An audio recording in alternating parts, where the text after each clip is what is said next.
مجھ سے ایک شخص نے پوچھا کہ یہ بتائیں کہ ولی اللہ کون ہوتا ہے. یعنی ولی کا مطلب دوست، اللہ کا دوست. تو یوں تو قرآن میں آیت ہے جس میں ولی کی ڈیفینیشن ہے اور بہت سے اور طریقوں سے بتایا جاتا ہے. مجھے ایک پیشنٹ یاد آیا جو کہ پچھلے دنوں میرے پاس آیا. ان کو شوگر تھی اور شوگر کی وجہ سے ان کا پیر کا زخم خراب ہوا اور ان کی ایک ٹانگ جو ہے وہ کاٹنی پڑی. تو یہ پہلے سے کٹی ہوئی تھی.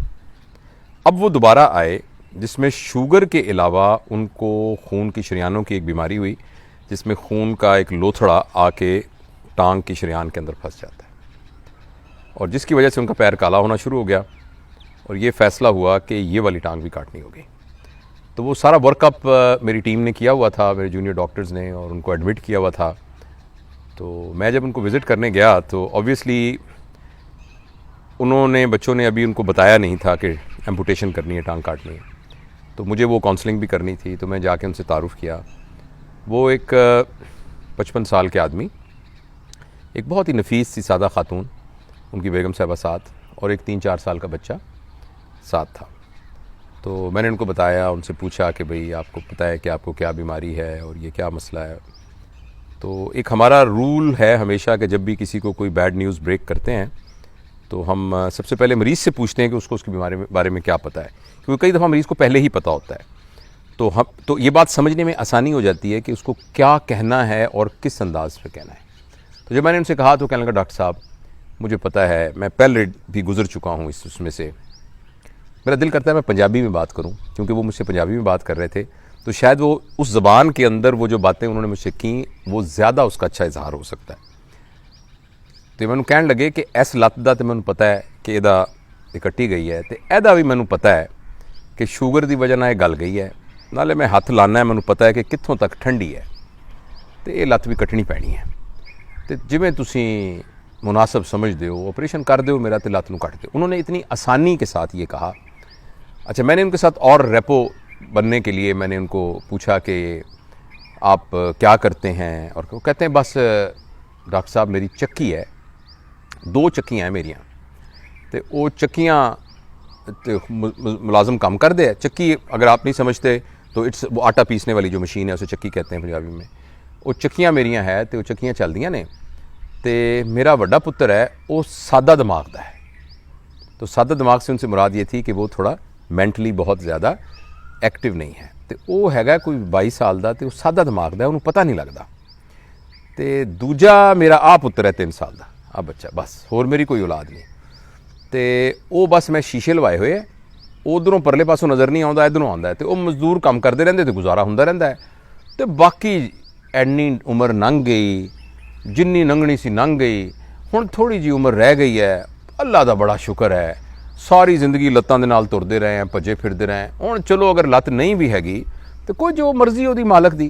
یہ انہوں نے اتنی آسانی سے کہہ دیا. میں یہ سوچتا ہوں کہ کسی کی ایک چھوٹی سی انگلی بھی کاٹنی پڑے تو وہ کتنے مشکل سے اجازت دے گا. تو لیکن وہ اتنے سہولت کے ساتھ انہوں نے یہ کہہ دیا کہ جو اللہ دی مرضی.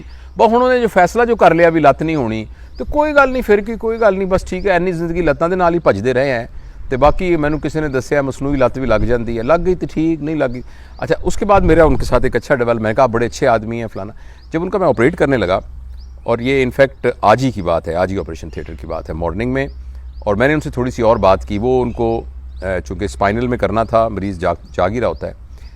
تو مجھے بتانے لگے کہ بس ڈاکٹر صاحب مسئلہ یہ ہے کہ اے دنیا دے وچ نا تھوڑی دیر واسطے سانوں بھیجیا بھی بھج نٹھ لو، دوڑ لو، جو کچھ کرنا ہے کر لو. ادو بعد ایک دم ٹائم آ جائے گا تے جے تے بندے دے پتر دی طرح اتھوں رہے تے اللہ میاں کہے گا آ جا آ گیا آ جا بہ جا میرے کول، بہ جا، آ جا کول آ کے بہ جا، آ گیا تو ہن آ گیا، بہ جا. تے جے بندہ ایتھے کوئی گڑبڑ کردا رہا تے پتہ نہیں اتھے کی سلوک ہوئے گا. اچھا، میں پوچھا کہ تسی سکول کنا پڑھے ہو؟ تو کہنے لگے کہ ہاں سکول میں گیا سی، 5ویں 6ویں تک پڑھیا سی. اس کے علاوہ اور بھی انہوں نے بہت سی باتیں کیں. ان تمام باتوں کے اندر وہ جو بھی بات کرتے تھے اس کے اینڈ میں پازیٹیوٹی آتی تھی. اور ایک ایسا شخص جو کہ شوگر کے مرض میں مبتلا ہو اور اس کی دوسری ٹانگ کٹنے جا رہی ہے اور آپریشن ٹیبل پر بیٹھا ہو، اور وہ کوئی بھی بات نیگیٹو نہ کرے، اور ہر بات میں ہی شکر کرے. مجھے بہت ساری باتیں بھول گئی ہیں جو کہ اتنے سپونٹینیس فکرے اس 2 دن کے اندر میں نے ان سے سنے کہ جس میں انہوں نے ہمیشہ پازیٹیو بات کی. مثلا انہوں نے کہا بھائی جدو ڈاکٹر صاحب میرے کو تھوڑے جے پیسے ہو گئے تو میں 4 دکاناں ہور لے لیاں. تو میں کہو دکاناں کون چلاتا ہے؟ نہیں وہ میں کرائے کرائے تے نہیں دیندا. اتنے لوگ ہوندے نے نا تو انہوں دا کوئی کاروبار وغیرہ نہیں چلتا. تو میں انہوں نے کہنا ہے کہ چل یار ایک میری دکان لے لے تو لے کے تو اپنا کاروبار چلا دے. میں کہا کرائے تے دیندے ہو گے؟ کہتے نہیں کرائے کرائے تے کی دینا، وہ بیچارے کسی دا کاروبار نہیں چلتا. میں کہنا چلو میری دکان دی حفاظت رہے گی تو وہ کرایہ ہو جائے گا. پتہ لگا کہ ان کی 4 دکانیں ہیں جو انہوں نے ایسی لوگوں کو دی ہوئی ہے اس لیے کہ وہ اپنے بزنس کو اکٹھا کر سکیں. وہ کسی یونیورسٹی میں نہیں پڑھے ہوئے، کسی جگہ پر انہوں نے وہ نہیں کیا، لیکن ان کے اندر ایک ایسی سلیم الفطرت طبیعت تھی. تو میں نے دل میں سوچا کہ یہ لوگ ہیں جو ولی اللہ ہے، یہ لوگ ہیں جو زندگی کو اپنی ان تمام محرومیوں کے باوجود ایک پازیٹیو اپروچ کے ساتھ دیکھ رہے ہیں. تو یہ میں آپ کے ساتھ شیئر کرنا چاہتا تھا کہ انسان اپنی محرومیوں کے ساتھ، جسمانی کمزوریوں کے ساتھ بھی، مالی ناآسودگی کے ساتھ بھی، اور کچھ اور چیزیں جو زندگی میں کم رہ جائیں، ان ساروں کے باوجود بھی اگر چاہے تو اپنی زندگی کو مثبت سوچ کے ساتھ گزار سکتا ہے.